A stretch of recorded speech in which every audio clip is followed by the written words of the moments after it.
Lokhu selikhulunyiwe malungana nokuthengiswa kweqembu elikhulu kunawo wonke emlandweni waseNingizimu Afrika. Ngisho nebhodi elengamele ibhola iNSL lagunyaza lokhu ngenyanga edlule. Abadlali abahlabahlosile beVits okukhona kubo nokapteni wabafana bafana uThulani Hlatshwayo ayamfimfa amathuba ukuthi bazothutha neqembu uma seliyozinza eLimpopo ngesizini ezayo. Let's get all the boardroom stuff out the way and let's just play and see where we go. But we're competing, we are going to try our best, like always.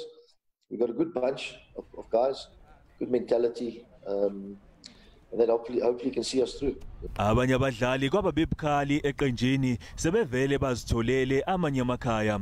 uHunt uthi ezakhe kuzofanele ziqine esimweni somqondo ukuqeda lesizini ngegiye eliphezulu. I always say, if you pay your dues in football, football will reward you. And I just hopefully some of them have been rewarded very well.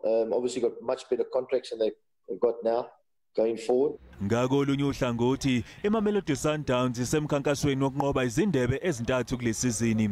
AmaBrazilians aphakamisa indebe yeTelkom Knockout ngaseqaleni kwesizini asilele ngamaphuzu amane eqenjini eliqhwakele phezulu kulokho. Kanti ke bagabe nangomdlalo esandleni. Umsimane uthi ukudlala imidlalo eyela eshumini ngesikhashana kungase kwenze abadlali balimale kalula. We have 3.5 months without playing football, and then you have that program. So let's see what's going to happen with the injuries. Let's see if the body is ready.